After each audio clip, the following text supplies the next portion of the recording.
오늘 이 시간에 주시는 살아계신 하나님의 말씀은 구약성경 이사야 53장 3절에서 6절의 말씀입니다. 우리 한 목소리로 압도하겠습니다.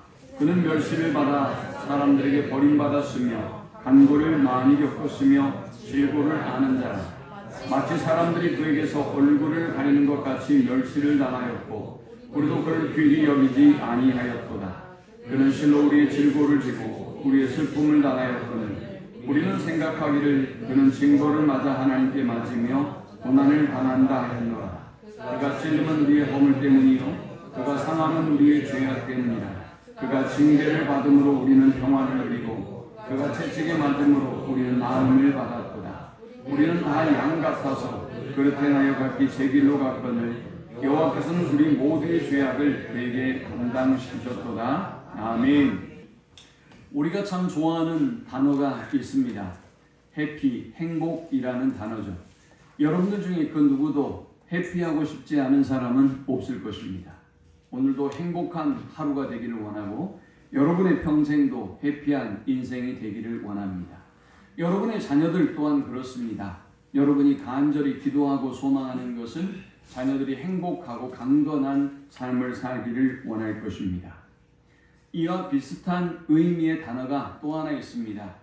bless라는 단어입니다. 이 bless라는 단어는 축복하다라는 단어입니다. 이 단어는 기원이 인간으로부터 비롯되는 것이 아니라 하나님으로부터 시작됩니다. 저는 오늘 이 말씀을 시작하면서 이 bless와 happy의 차이를 좀 설명하고 하나님의 말씀을 함께 나누려고 합니다. 해피라는 영어 단어는 아이슬란드의 헵이라는 단어에서 파생된 단어입니다. 이 해피라는 이 단어는 영어 단어의 해픈에서 시작됩니다. 여러분이 잘 사용하는 해프닝이라는 단어 있죠. 같은 어원을 가지고 있습니다. 여러분들이 행복할 수 있는 것은 어떤 해프닝 때문에, 우연한 사건 때문에, 여러분이 기다리고 여러분이 좋아하고 여러분이 간절히 사모하는 좋은 일이 생겼을 때 우리는 해피라는 감정을 느끼게 됩니다. 일이 여러분의 뜻대로 잘 되었거나 뜻밖의 놀라운 기적을 경험했거나 여러분이 사두었던 어떤 복권이 맞았거나 아니면 여러분들이 간절히 열망했던 어떤 소원이 이루어졌을 때 우리는 이 해피라는 감정을 느끼게 되는 것입니다. 하지만 이 해피라는 감정은 일시적입니다. 근원적이지 못합니다. 상황에 따라, 조건에 따라 변하기도 합니다. 안타까운 것은 영속되이 여러분이 해피라는 감정을 느낄 수가 없다는 것이죠. 그러나 영어 단어인 bless는 다른 기원을 가지고 있습니다. 이 bless라는 단어는 blood에서 파생합니다. blood는 피를 의미합니다. 이 블러드는 여러분의 모든 죄와 여러분의 모든 저주와 여러분의 모든 고통으로부터 그리스도께서 피로 값주고 사셔서 그 모든 저주와 그 모든 고통을 끊어버리시고 여러분이 해프닝을 만들어내는 것이 아니라 여러분들이 해피를 만들어내는 것이 아니라 하나님께서 구속의 은혜를 주시고 그 저주로부터 값주고 사셔서 우리를 축복하신다라는 의미입니다. 그러므로 이 bless라는 단어는 신적 기원을 가지고 있습니다. 여러분이 만들어내는 것이 아닙니다. 여러분의 노력으로 성취하고 도달하는 것이 아닌 것입니다. 주님이 핏값을 주고 사셔서 저와 여러분의 저주받은 인생을, 저와 여러분의 고통스러운 인생을, 저와 여러분의 죄의 종노릇하는 인생을 새로운 축복의 인생으로 바꿔 놓으신 것입니다. 오늘 우리가 사순절을 보내면서 세상의 사람들이 경험하지 못하는 그 하나님의 놀라운 블레싱을 여러분의 삶 가운데 경험하고 또 여러분의 가정 가운데 여러분의 자녀들 가운데 흘러넘치는 은혜가 함께하기를 축원합니다. 우리는 지금 사순절을 보내고 있습니다.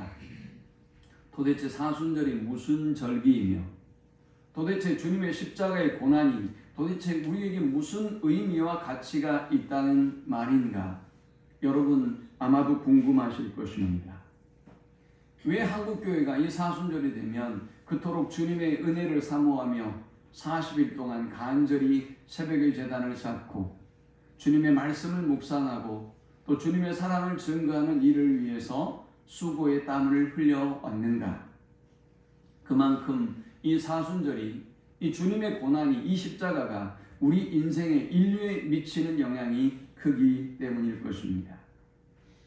여러분이 세계 지도를 한번 펴놓고 보세요. 블레싱을 받은 나라들이 어떤 나라인가를 잘 살펴보십시오. 놀랍게도 거부할 수 없는 하나님의 놀라운 은혜와 축복이 기독교를 믿고 있는 나라들에 흘러 넘치고 있음을 보게 됩니다. 이상하게도 다른 종교를 믿고 있는 나라들은 헐벗고 가난하고 힘들어요.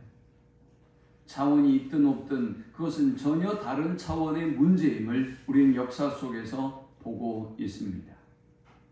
그 민족이 얼마나 지혜롭고 그리고 IQ가 얼마나 뛰어났는가에 관계없이 하나님의 그 블레싱의 축복이 예수 그리스도를 믿고 영접한 나라들과 민족들에 흘러 넘치고 있음을 우리가 보게 됩니다.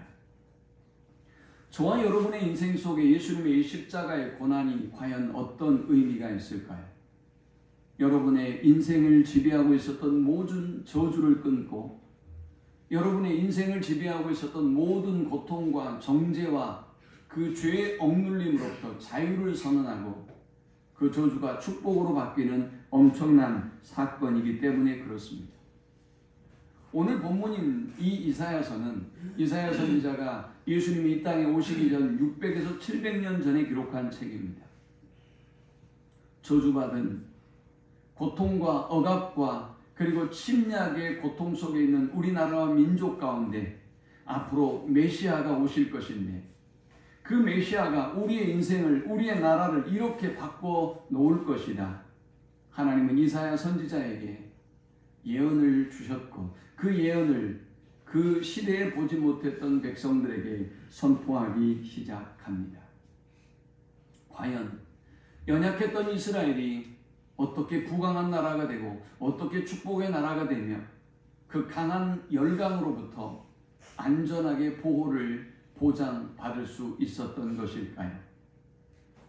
세계의 많은 저주와 조롱 가운데도 어떻게 그렇게 연약한 이스라엘이, 강원도 크기 정도밖에 되지 않았던 이스라엘이 그 모든 어려움을 딛고 지금의 강대국이 되었던 것일까요?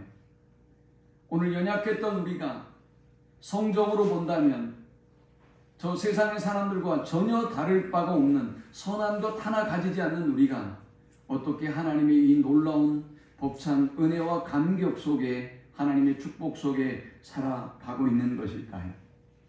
주님이 우리의 모든 죄를 담당하시고 우리의 모든 저주를 담당하시고 우리의 모든 고통을 대신 져 주셨기 때문입니다.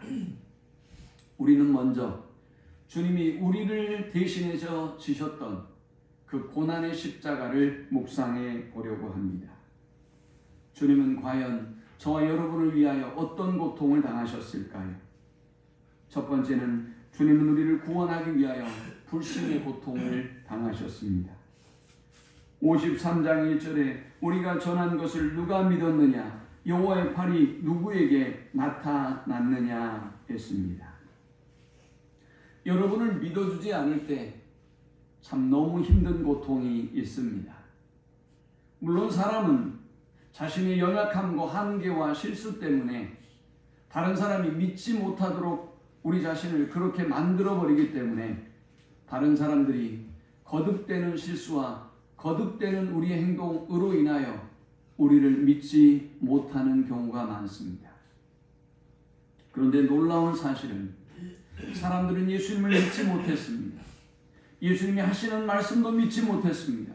예수님의 약속도 믿지 못했습니다. 예수님의 사랑도 믿지 못했습니다. 예수님이 보여주셨던 그 놀라운 기적과 능력도 단 한 사람도 믿지 못했습니다.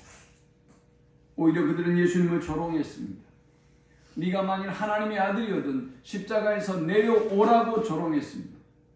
네가 다른 사람을 살리려고 한다고? 자, 그렇다면 너 자신부터 살고 나서 그런 얘기를 하렴이라고 조롱했습니다. 사람들은 그에게 가시면류관을 씌웠고 침을 뱉었고 그리고 채찍으로 때리고 창으로 찔렀습니다. 아무도 그를 믿어주지 않았습니다. 여러분, 지금 우리가 불신의 시대를 살아가고 있습니다. 법원에서 어떤 판결을 내려도 믿지 않습니다. 사법의 기관들에 대한 믿음이 사라지고 있는 시대를 지금 우리가 살아가고 있습니다. 하물며 예수님이 이 땅에 오셔서 죄인들로 인하여 자신을 믿어주지 아니했던 그 고통과 아픔이 얼마나 컸을까요? 얼마나 고통스러웠을까요? 여러분은 과연 주님을 믿으시는지?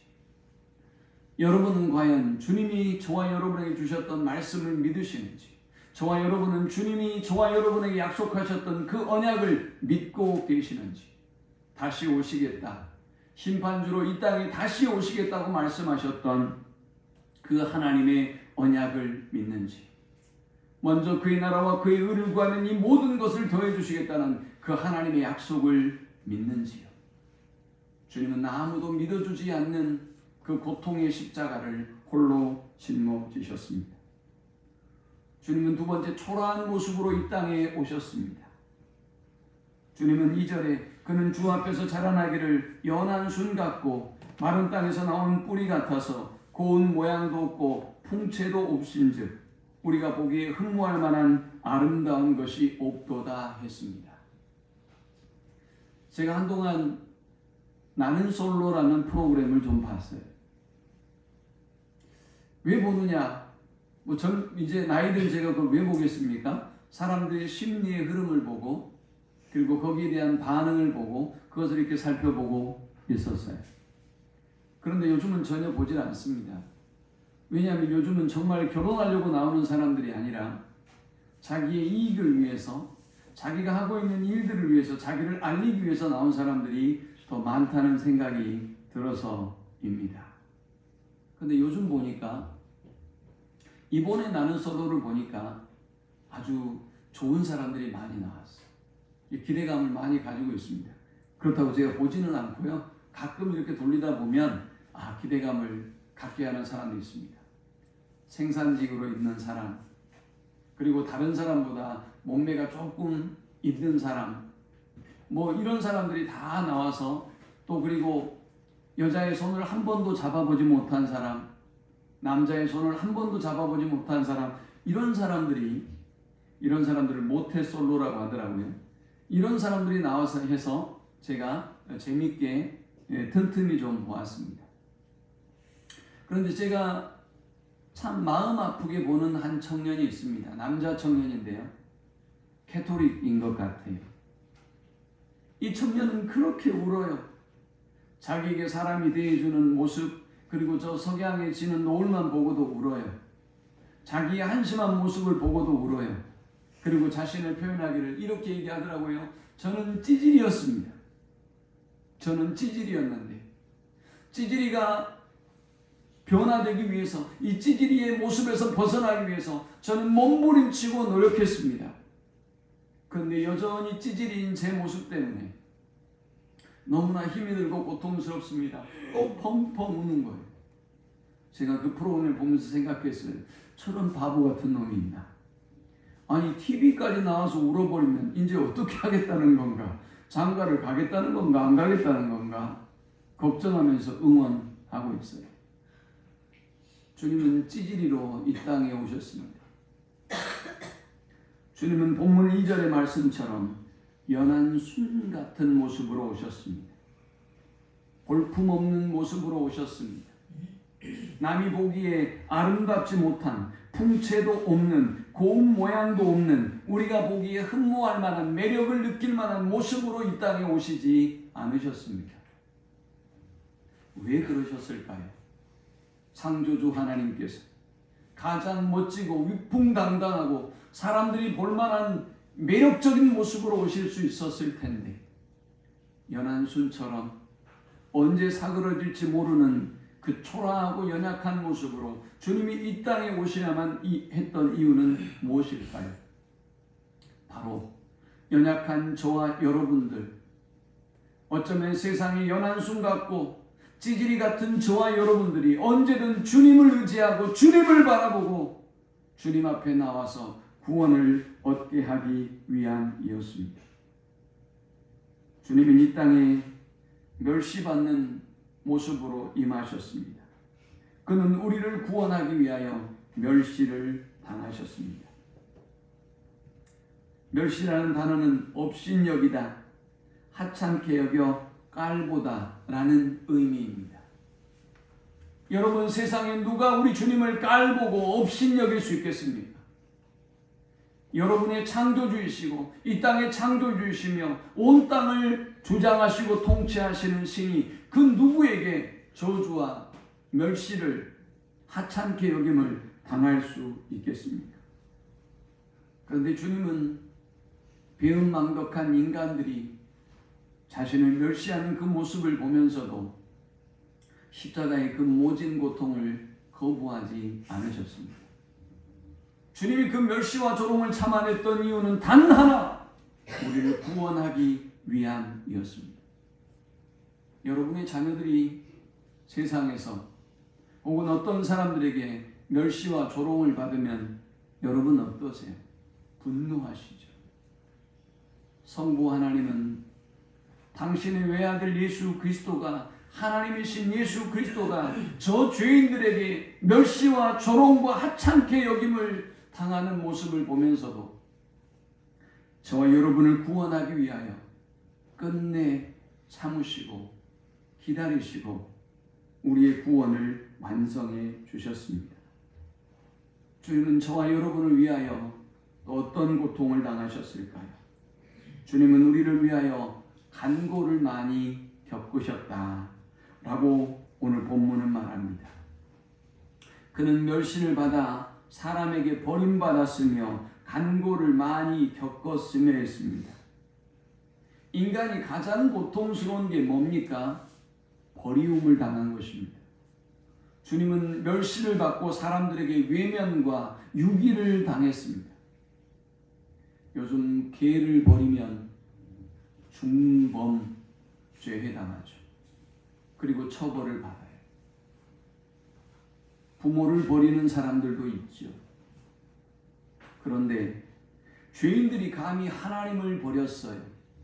하나님을 멸시하고 하나님을 외면하고 버렸어요. 주님은 이 고통과 아픔을 십자가에서 몸소 다 짊어지셨던 것입니다. 주님은 간고를 많이 겪었습니다. 간고가 무엇일까요? 이 간고는 가난에서 오는 고통이라는 의미를 가지고 있습니다. 이 간고는 가난으로부터 오는 고통뿐만이 아니라 육체적인, 정신적인 슬픔을 의미합니다. 사랑하는 여러분, 주님은 우리를 구원하기 위해서 우리의 죄를 용서하시고 우리를 하나님의 자녀가 되게 하기 위해서 간고를 겪으셔야만 했습니다. 성경에는 주님을 그래서 간고의 사람, 슬픔의 사람이다 라고 표현했습니다. 여러분, 슬픔이라는 감정이 얼마나 이기기 힘듭니까? 여러분에게 일어나는 그 일들로 인하여 자녀들에게, 가정의 구성원들에게 일어나는 그 슬픔이라는 감정이 우리를 얼마나 절망스럽게 합니까? 그런데 주님은 자신을 모욕하고 저주하고 자신을 조롱하는 우리를 구원하기 위하여 간고를, 그 정신적인 슬픔과 그 육체적인 슬픔을 다 담당하시고 우리에게 블레싱의 은혜를 주셨습니다.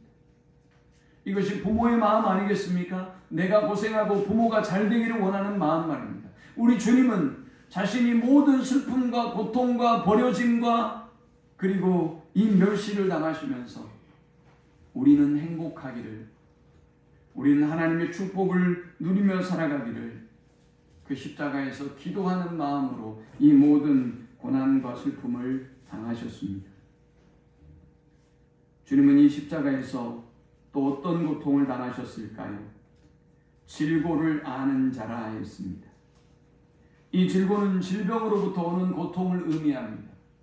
물론 주님은 완전한 사람이었기 때문에 그가 질병을 경험했을 수도 있을 것입니다.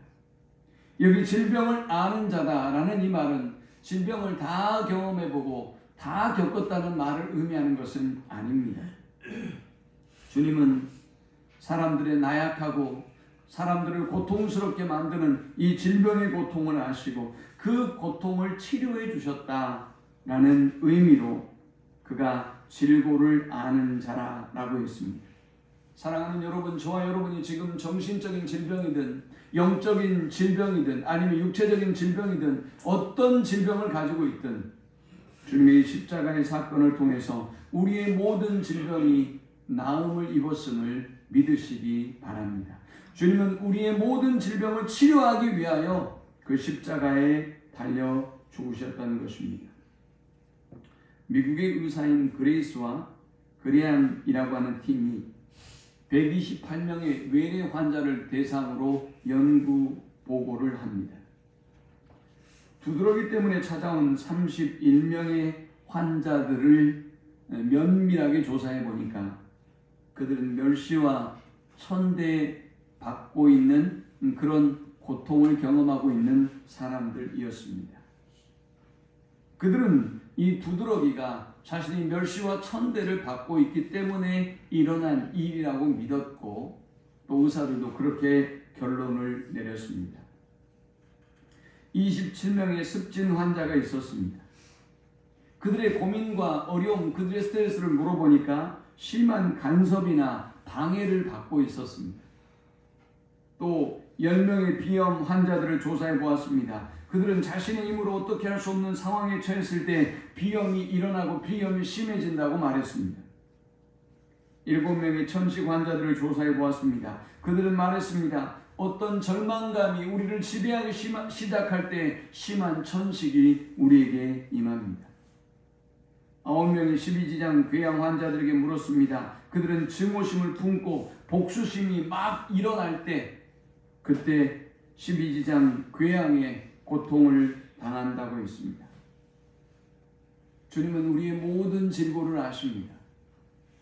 저와 여러분이 지금 경험하고 있는 마음의 병, 육체의 병, 정신적인 병, 이 모든 고통과 아픔을 아시고 그 모든 것을 짊어지기 위하여 이 땅에 오셨고 그리고 그 저주를 하나님은 블레싱으로 바꿔 주셨습니다.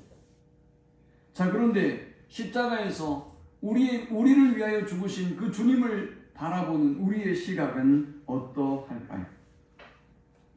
먼저 우리는 이 주님의 구속의 십자가, 이 고난의 십자가를 바라보면서 우리는 그를 귀히 여기지 않았습니다. 그의 희생이 귀하게 보이지 않았습니다. 그의 그 구속의 사랑이 가치 있게 여겨지지 않았습니다. 3절의 끝부분에 우리도 그를 귀히 여기지 아니하였도다 했습니다. 주님은 우리에게 영생을 주기 위하여, 주님은 우리를 향한 저주와 고통을 끝내기 위하여, 그 죄의 고통을 끊어버리기 위하여 십자가의 고통을 당하셨지만 우리는 주님의 그 십자가의 길, 그 고난의 길을 가치 있게 여기지 않았습니다. 자, 그것뿐만일까요? 우리는 주님의 그 십자가의 고통과 은혜를 바라보며 4절에 그는 실로 우리의 질고를 지고 우리의 슬픔을 당하였거늘 우리는 생각하기를 그는 징벌을 받아 하나님께 맞으며 고난을 당한다 하였노라 했습니다. 사람들은 생각했습니다. 그가 잘못했기 때문에 그가 지금 고난을 당하고 있다. 그가 만일 잘했다면 하나님이 그의 아들이라고 하는 자를 죽이겠느냐 라고 손가락질하며 저주했습니다. 여러분의 마음과 생각은 과연 어떠신지, 여러분들이 주님의 십자가를 바라보며 남의 일처럼 생각하고 있지는 않는지요? 만일 여러분의 자녀들이 누군가를 위하여 희생을 하거나 누군가를 위하여 봉사의 삶을 살기를 원한다면 여러분이 아주 난리가 날 거예요. 제가 아는 어떤 한 학생이 신학을 하기로 하나님의 부르심을 받고 부모에게 이야기했습니다. 제가 목회자의 길을 가겠습니다. 얼마나 아름답고 가치 있는 일입니까? 그러나 부모는 노발대발하고 난리가 났습니다. 왜요? 도둑질을 하겠다는 것입니까? 나쁜 길로 가겠다는 것입니까? 탈선하겠다는 것입니까? 아니지 않습니까? 왜 막아섰을까요? 왜 짠하게 여기고 왜 그 길을 가는 것을 그렇게 막아서려고 했던 것일까요? 자녀가 가는 그 길이 희생의 길이고 자신을 위한 길이 아니라 다른 사람을 위한 길이며 자기가 살기 위함이 아니라 다른 사람을 살리는 길이라는 것을 알기 때문에 막아서는 것입니다. 오늘 저와 여러분은 주님의 십자가의 고통을 바라보면서 어떤 생각을 하고 있는지요? 남의 일이다. 남의 자식이다. 남의 자식이 죽든지 말든지 라고 여러분 생각하고 계시지는 않는지요? 그분이 다른 사람이 아니라 바로 저와 여러분을 구원하기 위하여 이 십자가를 지셨고 자기의 살을 찢으시고 자기의 모든 피를 흘려 그의 사랑을 보여주셨음에도 불구하고 그것이 마치 다른 사람의 이야기인 양 다른 사람을 위한 희생과 봉사와 헌신의 삶인 것처럼 여러분 그렇게 생각하고 있지는 않는지요? 사람들은 그를 귀히 여기지 않았습니다. 그가 걸어가는 길을 귀히 여기지 않았습니다. 그가 흘린 그 핏방울을 귀히 여기지 않았습니다. 그가 찢으신 그 살을 귀히 여기지 않았습니다. 그가 징벌을 맞아 고통을 당하고 있지만 여러분의 죄가 아니라 자기 자신의 죄 때문에 자기가 하나님의 아들이라고 이야기했기 때문에 당연한 처벌을 받는다고 생각했습니다. 당연히 그는 고난을 받아 마땅한 분이라고 그 시대의 사람들은 생각했습니다. 오늘 저와 여러분이 그렇게 주님의 십자가를 바라보고 있지는 않는지요? 자, 그렇다면 이제 마지막으로 이 주님의 십자가의 고난이 우리에게 어떤 은혜를 입히우게 됐을까요? 우리는 주님의 십자가를 통해서 과연 어떤 은혜와 축복을 지금 누리며 살아가고 있는 것일까요? 도대체 무엇 때문에 사순절을 이토록 귀하게 여기고 부활절을 한국교회와 세계교회가 모든 교회의 가장 중심에 두고 예배하고 경배하고 있는 것일까요? 먼저 첫 번째는 우리의 이 주님의 십자가의 고난을 통하여 우리의 모든 죄가 사함을 입게 되었습니다. 저와 여러분이 과거와 현재와 미래에 지을 모든 죄가 완전히 사함을 입게 된 것입니다. 5절에 그가 찔림은 우리의 허물 때문이요 그가 상함은 우리의 죄악 때문이라 라고 했습니다. 6절에 우리는 다 양 같아서 그릇 행하여 각기 제 길로 갔거늘 여호와께서는 우리 모두의 죄악을 그에게 담당시키셨도다 라고 했습니다. 우리는 짐승과 같아서 우리는 짐승보다 더 못한 존재여서 하나님을 거역하고 하나님의 말씀에 불순종해서 하나님을 외면하고 거스리고 떠났지만 주님은 우리를 버리지 아니하시고 주님은 자신이 이 모든 죄악을 담당하시고 우리를 더 이상 죄의 종노릇하는 삶에서 완전한 자유를 주신 것입니다. 그러지 않아야겠지만 만일 여러분들의 자녀들이 어떤 잘못을 저질러서 교도소에 갔다고 해봅시다. 교도소에서 살거나 아니면 벌금을 내고 석방을 받거나 라고 한다면 대부분의 부모들은 돈이 없음에도 불구하고 보석금을 준비해서 가족을 출소하게 합니다. 자녀들이 그 어둠컴컴한 그 추운 그 굶주림의 감옥 속에서 젊음을 보내기를 아무도 원치 않습니다. 가족이라면 그렇습니다. 그런데 우리 주님은 더 이상 저와 여러분이 죄의 종노릇하는 더 이상 세상의 사람들로부터 손가락질 당하고 정죄당하는 그런 저와 여러분의 모습을 안타까이 여기시고 십자가의 고난을 통해서 우리에게 새로운 신분을 주셨습니다. 저와 여러분을 의롭게 하셨습니다. 저와 여러분의 모든 저주를 끝내고 주님의 그 블러드로, 주님의 그 피로 새로운 블레싱의 삶을, 축복의 삶을 살아갈 수 있도록 열어주셨습니다. 사랑하는 여러분, 저와 여러분이 과거에 어떤 죄를 지었든지, 저와 여러분이 어떤 연약한 한계와 문제를 가지고 있었든지 주님이 용서하지 못할 죄는 없습니다. 주님이 용서하지 못할 사람도 없습니다. 그러므로 십자가의 구속의 은혜를 통해서 저와 여러분의 모든 죄가 사함을 입고 저와 여러분이 이제 새로운 존재가 되었음을 믿고 고백하며 감사하며 증거하는 우리 모두가 되시기를 축원합니다. 주님은 십자가의 고통을 통해서 우리에게 두 번째 평화를 주셨습니다. 본문 5절에 그가 찔림은 우리의 허물 때문이요 그가 상함은 우리의 죄악 때문이라 그가 징계를 받음으로 우리는 평화를 누리고 있습니다. 죄인된 우리는 하나님과 원수가 되었습니다. 그래서 하나님과 원수된 우리는 감각이 죽고 영적 사망의 상태에 이르게 되었습니다. 하나님의 말씀을 들을 수가 없습니다. 하나님의 은혜에 반응할 수 없습니다. 하나님의 사랑에 죽은 시신이 반응할 수 없는 것처럼 영적으로 죽어있는 인간은 전혀 깨닫지도 반응하지도 못하는 상태가 되었습니다. 우리는 하나님과 원수가 되었습니다. 하나님이 기뻐하는 일을 원하지 않습니다. 하나님을 거스리고 하나님을 거역하는 일에 목숨을 걸고 최선을 다하는 삶을 살았습니다.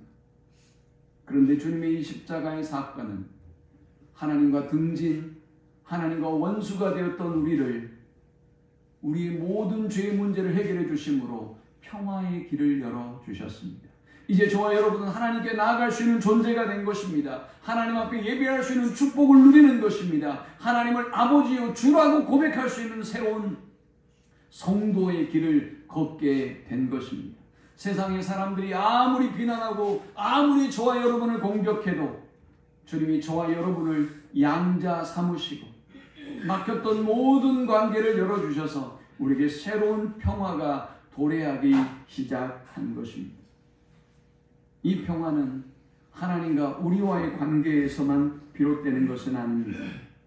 이 평화는 사람과 사람과의 관계에도 주셨습니다. 여러분이 십자가의 구속의 은혜를 경험하고 누리게 되면 그것을 여러분의 믿음의 고백으로 고백하게 되면 세상에 용서하지 못할 사람이 없고 세상에 품지 못할 사람이 없는 것입니다.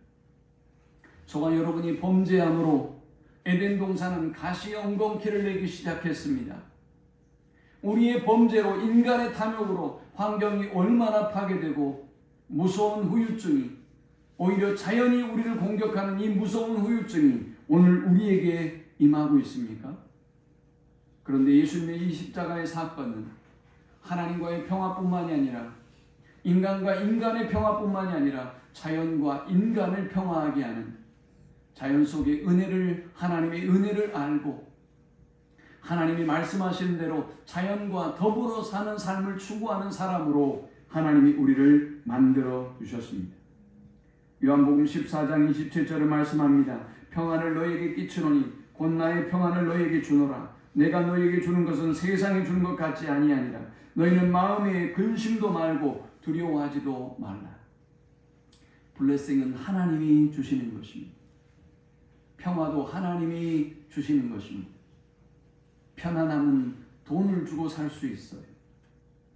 편안함은 그 돈을 가지고 좋은 차를 살 수는 있어요. 여러분이 가진 그 돈으로 좋은 침대는 구입할 수 있어요.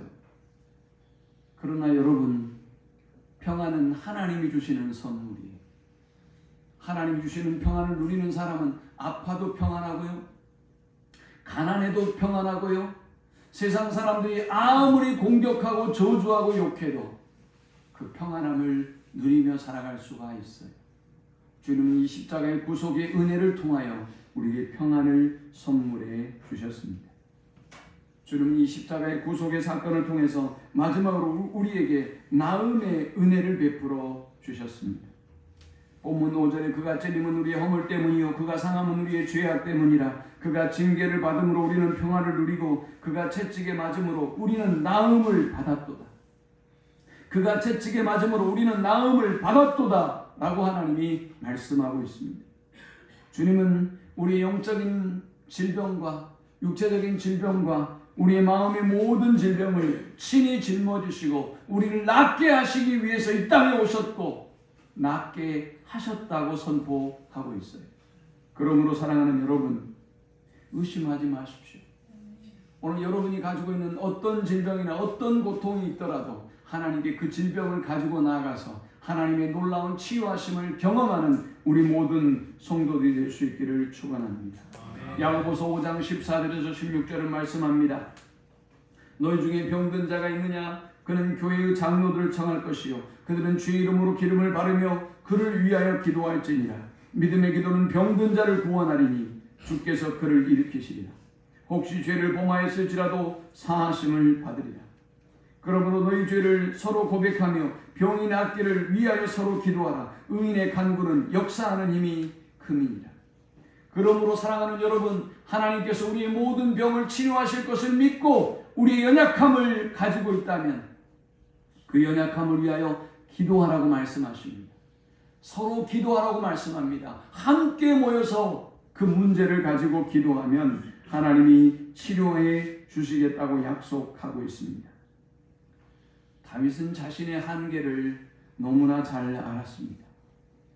자신이 얼마나 연약한 존재인지, 자신이 얼마나 악한 죄인인지 그는 너무나 잘 알고 있었습니다. 그러나 그는 그 부족함과 무력함을 부끄럽게 여기지 않았습니다. 그는 감추지 않았습니다. 그것을 오히려 하나님 앞에 드러냅니다. 하나님, 저를 불쌍히 여겨주십시오. 하나님, 볼품없는 저를, 우리 아버지까지도 왕으로 삼을 인물이 못됐다고 치는, 아니 우리 형제들까지도 무시하는 저를 하나님 불쌍히 여겨주십시오. 하나님, 저의 부족함과 무력감을 긍휼히 여겨주십시오 라고 하나님 앞에 나아갑니다. 그런데 그는 하나님 앞에 자신의 연약함과 나약함을 가지고 나아가면서 믿음으로 하나님의 약속을 붙잡습니다.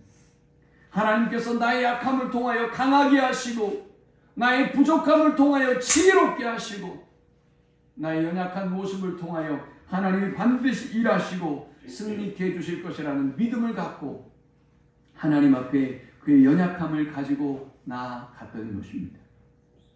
반면 사울 왕은 어떻습니까? 사울은 자신의 힘을 믿었습니다. 자신의 지혜를 믿었습니다. 자신의 위치를 믿었습니다. 자신을 따르는 많은 사람들을 믿었습니다. 그 믿음 때문에, 그 잘못된 믿음 때문에 하나님 앞에 나아가지 않았습니다. 아브라함은 연약했습니다. 자신의 한계를 알고 있습니다. 내가 죄인이어서, 내가 연약해서 아내를 누이라고 속였으며 약속의 땅을 떠나 애굽으로 향했으며 내 나이가 연로하여 더 이상 애를 가질 수 없어서 하나님은 분명히 나의 태에서 애를 주시겠다고 약속하셨지만 그건 하나님의 말씀이고 나의 현실은 그렇지 않아, 그것은 불가능한 일이야 라고 생각했습니다. 그러나 아브라함은 그 문제를 하나님께 가지고 나아갑니다. 하나님은 그의 연약함과 부족함을 가지고 하나님께 나아오는 아브라함에게 약속을 주셨습니다. 아브라함은 그 약속을 믿고 믿음의 조상이 되었습니다. 사랑하는 여러분, 이제 말씀을 맺습니다. 예수님의 십자가의 고통이 오늘 저와 여러분에게 어떤 의미일까요? 값싼 십자가로 만들지 마십시오. 예수님의 십자가는 싸구려가 아닙니다. 은혜를 모르는, 가치를 모르는 사람들에게 예수님의 십자가는 그저 조롱과 비웃음거리 혹은 목걸이 장식 정도에 지나지 않겠지만 이 십자가는 저와 여러분의 인생을 저주에서 축복으로 바꿔놓은 엄청난 사건입니다. 평생 죄에 허덕이며 살아야 될 우리에게 죄로부터의 자유를 주셨고 돈으로 행복을 사기 위해서 몸부림치고 살고 있는 저와 여러분에게 그것은 잘못된 선택이라는 걸 가르쳐 주시고 세상에 줄 수 없는 평안을 우리에게 주셨고, 오늘 육체의 질병과 정신적인 질병과 연약함을 가지고 소망이 없다고 탄식하고 있는 저와 여러분에게 십자가의 이 놀라운 구속의 은혜로 완전한 치유의 은혜를 주셨습니다. 제가 알고 있는 한 장로님이 흥남부두에서 빅토리아호를 타고 부산으로 왔습니다. 임신한 어머니가 도착하자 아이를 낳아야 되는데 이 엄마가 노산이에요. 아이를 낳을 수 없는 상태가 됐습니다. 이대로는 죽을 것 같았습니다. 그런데 참 놀랍게도 미군 부대에서 이 아이를 수술해서 순산하게 되었습니다. 이 아이는 어머니의 은혜와 사랑과 기도를 늘 기억하며 평생 하나님의 은혜에도 감사하고 어머니의 기도에도 감사하고 감사하는 삶을 살았습니다. 누구나 그랬듯이 북한에서 내려온 피난민이 무슨 재산이 있었겠습니까? 이 장로님 가정은 남산에서 나무로 움막을 짓고 그렇게 가난하고 헐벗은 삶을 살았답니다. 어느 날 부모님들이 안 돌아와요. 우리 부모님들이 어디 가셨을까? 라고 홀로 그 움막에서 추위에 떨고 며칠을 지내고 나면 부모님이 돌아온답니다.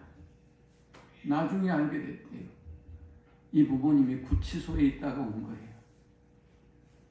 살림을 훼손하고 거주하지 말아야 될 것에 거주한다고 쫓아내고 해도 계속해서 반복되는 그들의 그 죄악을 보며 경찰은 구치소에 그들을 가뒀답니다.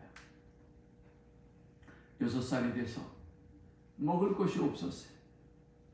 이 아이는 내가 뭔가 해야만 하겠다는 생각이 들어서 아이스케이크 통을 들고 아이스케이크를 팔기 시작했답니다.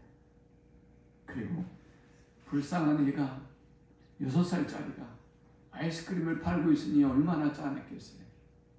사람들이 아이스크림을 사주면 이 아이는 그것으로 쌀을 팔아서 식구들이 먹고 끼니를 때우곤 했답니다. 그런데 이 어머니가 이 아들이 고등학생이 되었을 때 죽을 병에 걸렸어요. 배가 터질 듯 나오기 시작했고 피부는 온통 까매지기 시작했습니다.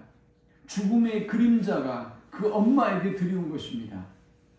의사는 치료가 불가능합니다. MRI를 찍어보고 3일을 선고했답니다. 3일을 넘기지 못합니다. 목사님도 이제 의사 선생님의 말을 듣고 애야 이제 우리 장례를 준비하자 교회에다 장례식 준비를 선언했답니다. 이 아이는 서로 의지할 분은 한 분 어머니밖에 안 계시는데 이제 어머니가 하나님의 부르심을 입는다니 이건 견딜 수가 없더래요.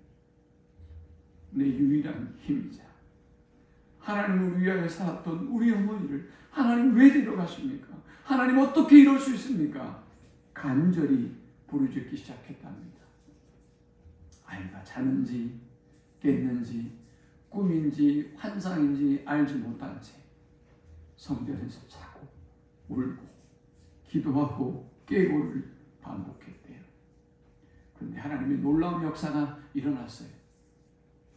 몸에 27개나 있었던 담석이 온몸에 돌아다니면서 고통을 통증을 호소했던 그 어머니가 깨끗하게 치유되고 30년을 더 사셨대요.